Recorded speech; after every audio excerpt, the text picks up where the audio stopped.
What's going on, everyone? This is Matt Squeaky Clean Air. Today we have an exciting project. We're going to be installing, or I'm going to be installing, an EDM Honda Civic 99 to 2000 EK. I have an EM1 EDM grill that I just got from Netherlands, and very excited about this to kind of like change up the look. I know it's been played out. I guess people say that people have done it for many years, but it's kind of new to me. I'm kind of cleaning up the Civic. I'm taking it away from the spoon theme that's kind of played out and making it a little bit more back into like VIP stance. So we're gonna give it work on.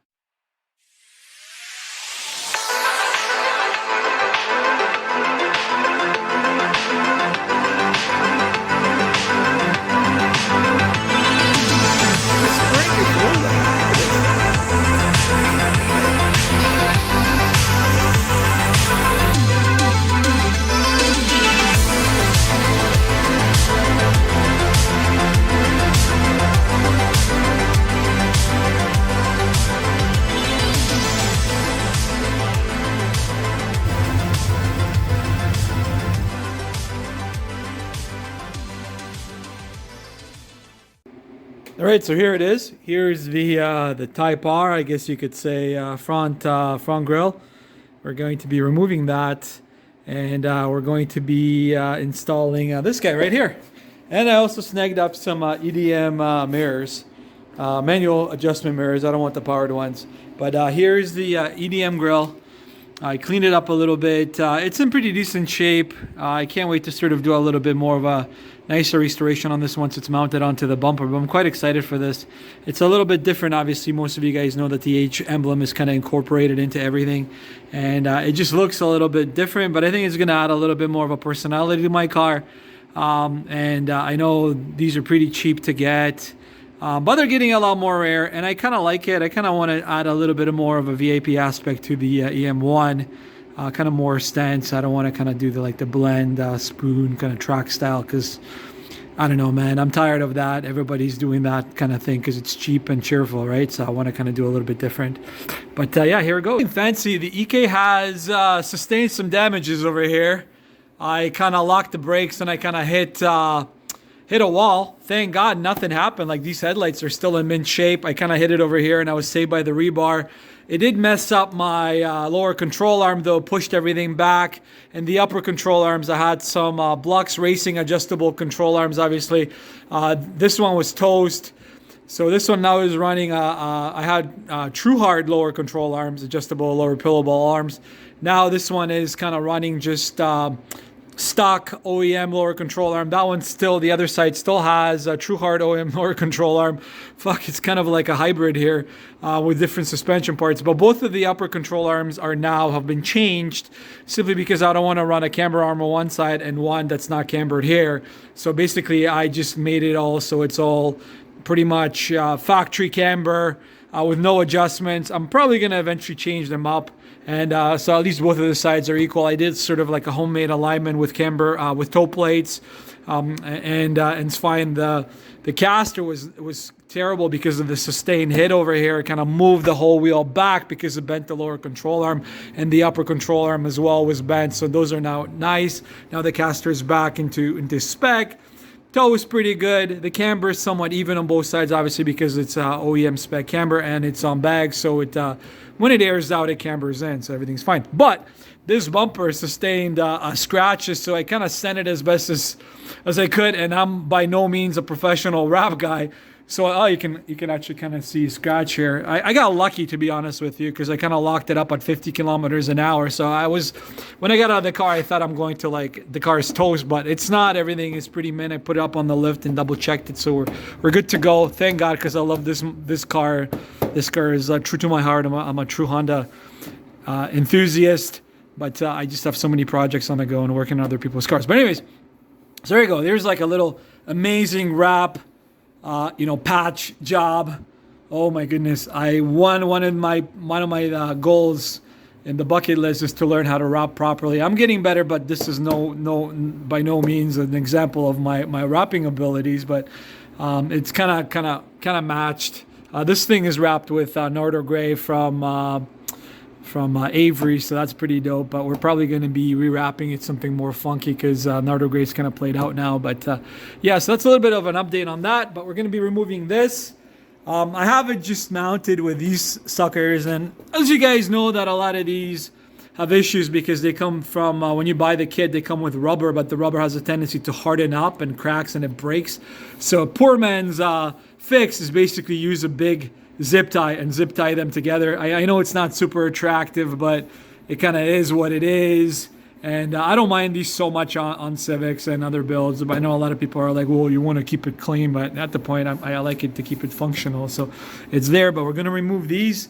We're going to remove the bumper, and we're going to try to fit this grill on.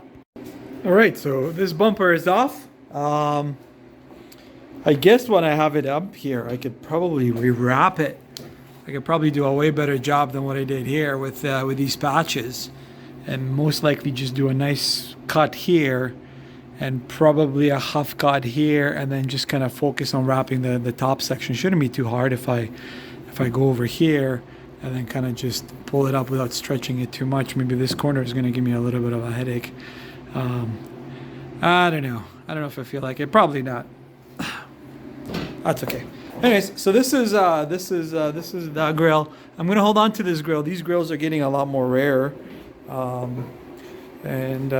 Yeah, so awesome Ghetto Customs over here. You know, zip tied it on, but it serves a purpose. The EK was never a pristine, funky, fresh build, but you guys know me for most of my time.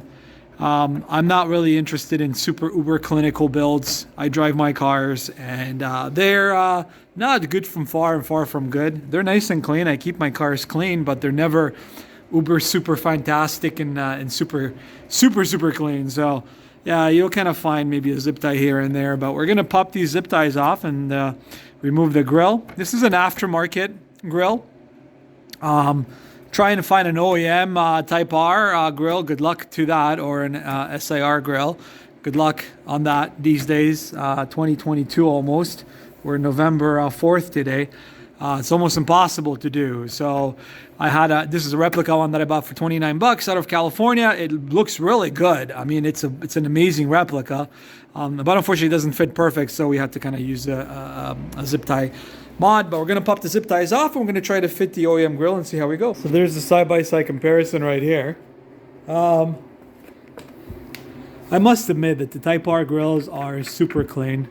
It's a nice freaking classic look, but I want to see how this guy is gonna look on. It's different when you see it on the internet and different when you actually put it up on your car. I know it's very similar, I guess, to the OEM grill, but it's a little bit different. What really makes the EDM grill is the H.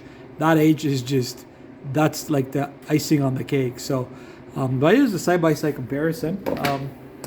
People are like, well, don't change your Type R grill. I'm like, I like to be different. So let's put this puppy on without further ado. Man, this is a long video. Wow, look at this rice. No, I'm just kidding. I kind of like it. Very easy to install. Like, almost just slipped in. Literally slipped in. The cool parts behind here is that there's the OEM, because this is an OEM bumper. There's holes over here for these screws to just fit in. There's another hole to kind of keep it together. It just goes in super snug. Like you can't go wrong with OEM quality. So like the fitment is beautiful. I'm gonna put a bolt through here to make sure it's mounted. And no need for zip ties. Put 3 screws through here, behind here, and we're gonna be up and rolling. This is sick. I mean, nothing beats OEM Honda quality. Wow, it's simple as pie. Yeah, so nothing really wild. Just found some screws that I was able to mount up. It's nice and snug and solid. 2 screws here with a washer. Pretty much, and 4 around here. Very simple installation. I like how sturdy it is actually and how well it mates with the bumper. Again, you can't beat the OEM quality, you know what I mean, like perfect fit on the sides over here, and it just fits great. So let's put this thing on the car and enjoy. Yeah, pretty excited, man. Okay, so I was about to put on the bumper, and what do I see? I see a rust bubble on my rebar. Now, yeah, these are not super amazing, but they're pretty healthy. I'll have to probably remove this one, sand it, and spray paint it. Actually, I might as well do that now. But I got a rule, and that rule is whenever I see rust or anything like this, I always sand it and I always primer it or paint it, like you guys can see over here. It just makes the car last a lot longer. I guess I could do a pour 15 on it or whatever that thing is to restore it, but I'm just gonna sand it nicely using an air sander. I'm gonna remove this and sand it as well, and just put a coat of paint on it just to protect it. This car will probably never see winter or rain for that matter, to be honest with you. It's not a full restoration build on the EM1, but these are getting a lot older and stuff like that, so I want to kind of keep it and enjoy it. So rule of thumb, you see rust, you get rid of it. So that's what we're going to do in just a minute. Okay, so I warn you guys, this isn't pretty, but it's protected. So I got rid of the rust. I kind of sanded the whole rebar. While I was at it, I kind of cleaned up everything, and I removed the bracket, and I gave it a nice scuff and clean, and we kind of give it a nice little spray to get rid of any rust and stuff like that. So the rule of thumb is whenever I see rust, I try to attack it right then and there whenever I have time, just because we all know that with rust, it'll get worse and worse and worse. And sometimes just sending it to bare metal, putting a nice coat of like Tremclad, anything like that, will make it last a little bit more, provided it's not rotted through. Because if it's rotted all the way through, good luck getting a new bracket. But these brackets, you know, are getting a lot more rare. I don't want to hit up a scrapyard, and there's absolutely nothing wrong with the bracket. So get into the mindset of sort of when you see it, attack it, protect it. It'll last a lot longer. You know what I mean? I've probably extended its lifespan probably, if not indefinitely, for at least a couple more years for sure. Plus, you know, it makes it a lot more visually appealing. It doesn't look like it's looking like shit. So get into the habit of doing that, guys. It'll make your builds last a lot longer, and they won't be rotting out as much. Right. So this is it. Kind of hard to see. I'm gonna have to take the car out and probably do like a full video of it once my three-piece wheels arrive, which should hopefully be in the next 1 or 2 weeks. So I'll have to come back and do a video. I mean, it's different. I need to probably get used to it. I'd probably have to see the whole car out with it aired out with the new wheels to kind of gauge it out. I love the fitment and the finish of the Euro Grill. It's definitely unique and different looking. It's a lot more luxury looking. It kind of matches the chrome headlights. I don't want to get blacked out headlights just like every other Dick and Harry. No offense. I mean, it is. I didn't mean to say that, but they're just. I like sort of the OEM look. I like the chrome OEM. You know what I mean? And these are TYC replacement headlights. Actually, they're good because you can aim these. You can actually aim these headlights. A lot of the aftermarket headlights that are available, like the black housing headlights and all that stuff, you can't really aim, so they're kind of useless. So TYC, highly recommend them. I bought them brand new from Rock Auto, and I didn't pay that much, and it just kind of restores the whole look of the car. EDM grill, so I don't know. We'll have to see. It might grow on me, and we'll go from there. I mean, this is a classic right there, the Type R grill. I'm going to definitely hold on to it when I change my mind, and maybe I want to go back to track style again. But for now, this is it. Yeah, so that's how you install it. Again, I love the fitment and finish. Nothing like OEM. It just matches so well and aligns so well. So definitely highly recommend it for those looking for it. So EDM grill installation. Props.